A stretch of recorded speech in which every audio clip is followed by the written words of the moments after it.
ماہنامہ جائزہ سے انتخاب کی سیریز کے سلسلے ماہنامہ جائزہ سے ضمیر علی بدایونی کا ایک مضمون منتخب کیا گیا ہے۔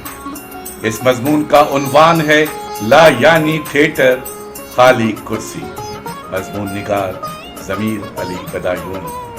ظفر جمیل آج اسے دریافت ڈیجیٹل پر پیش کر رہے ہیں، سماعت فرمائیے۔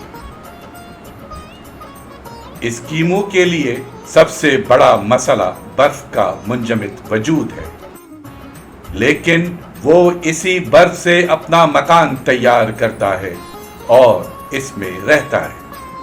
اس کی ساری زندگی اسی برف کی بے حس وجود کے اطراف گھومتی ہے۔ یہ برف اس کے وجود کے لیے ایک چیلنج کی حیثیت رکھتا ہے۔ اس کی زندگی اس چیلنج کو قبول کرنے سے شروع ہوتی ہے۔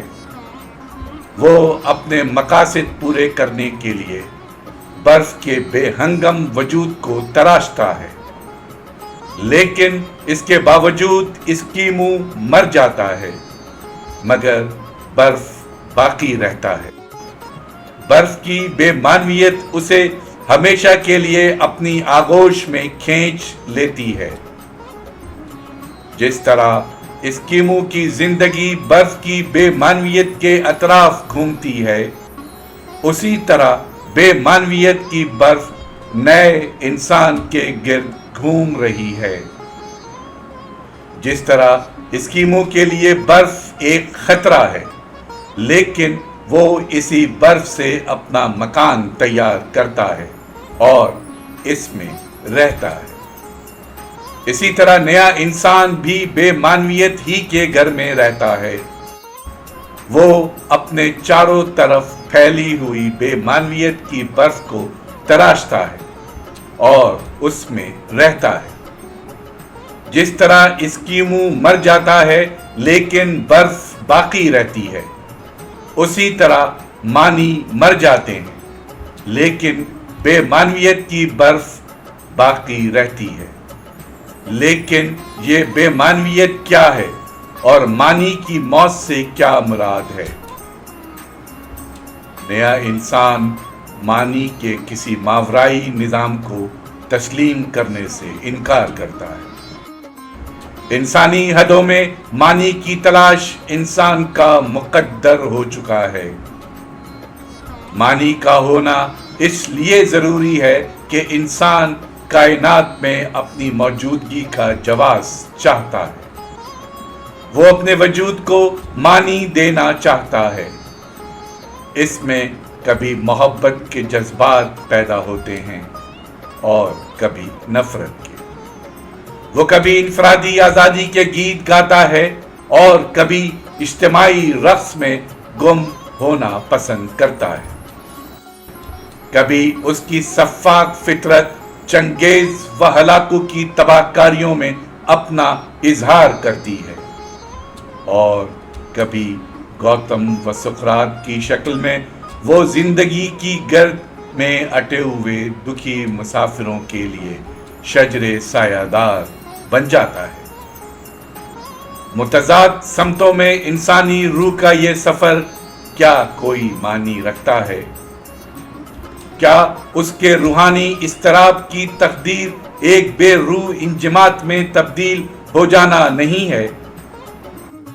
کیا زندگی کی چیخ و پکار موت کے سناٹے میں ہمیشہ کے لیے جلد نہیں ہو جاتی؟ موت ایک پاگل کا کلمہ بے معنی ہے جو ہر چیز کو بے معنی کر دیتا ہے۔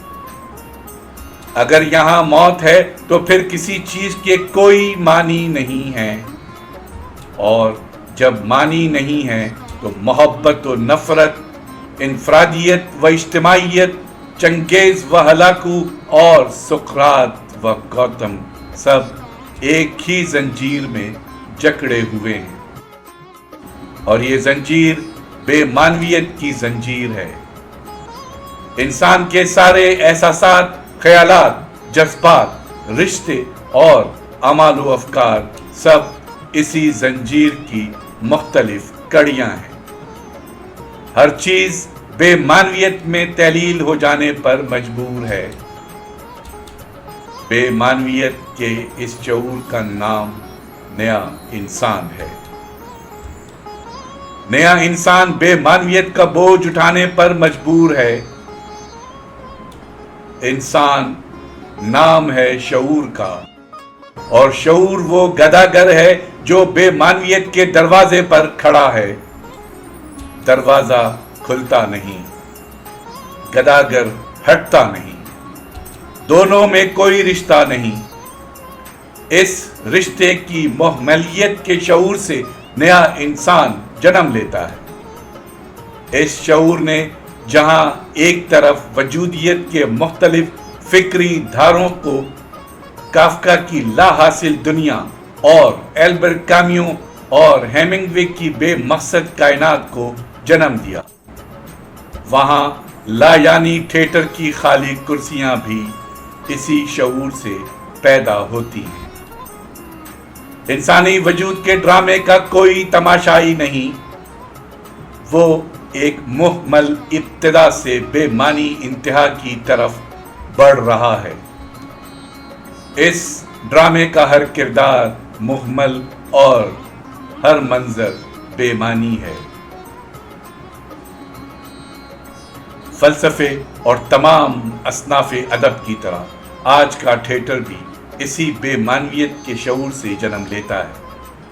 آئینسکو، سیموئل بیکٹ، اداموف اور ژینے کے ڈرامے اسی شعور کی پیداوار ہے۔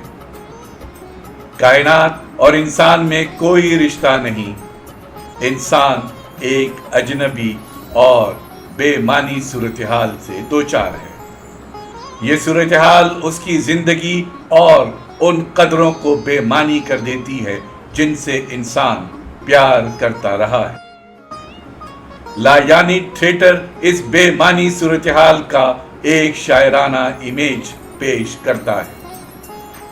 لا یعنی ڈرامہ روایتی ابتدا سے انتہا کی طرف نہیں بڑھتا، بلکہ وہ شاعرانہ امیج سے جنم لیتا ہے اور اس وقت ختم ہو جاتا ہے جب وہ امیج مکمل ہو جاتا ہے۔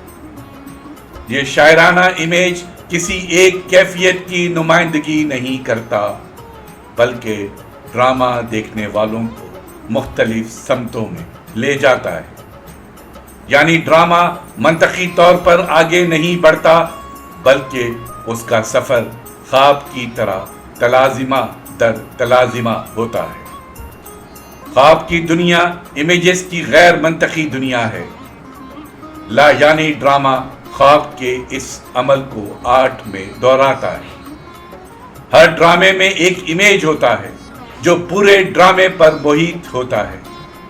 یہ امیج کسی کیفیت یا صورتحال کا بیان نہیں، بلکہ یہ کیفیت یا صورتحال کو قدر اظہار دیتا ہے۔ اسکیمو جس طرح برف سے بچنے کے لیے برف کا مکان تیار کرتا ہے، اسی طرح لا یعنی ڈرامہ نگار بے معنی صورتحال سے شاعرانہ امیج تخلیق کرتا ہے۔ انسان اور کائنات کا بے معنی رشتہ ایک بے شکل صورتحال ہے۔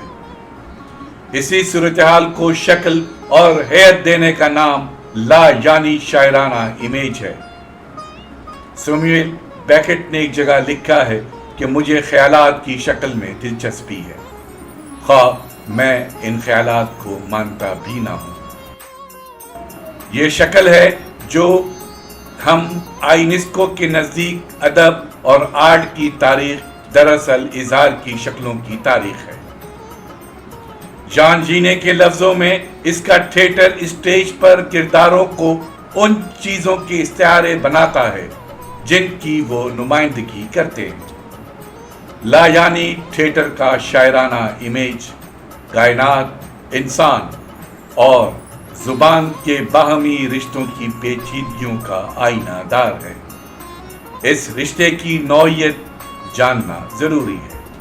یہ جاننے کے لیے ہمیں لا یعنی تھیٹر کی نظریاتی بنیادوں اور کچھ نمائندہ ڈراموں کا جائزہ لینا ہو۔ ابھی آپ نے ضمیر علی بدایونی کا ایک مضمون لا یعنی تھیٹر اور خالی کرسی کی پہلی قسط سماعت فرمائی۔ یہ مضمون ابھی جاری ہے، اس کی اگلی قسط اگلے یوٹیوب چینل میں اپلوڈ کی جائے گی۔ ضمیر علی بدایونی کے مضمون کی پہلی قسط ظفر جمیل نے دریافت ڈیجیٹل پر آج پیش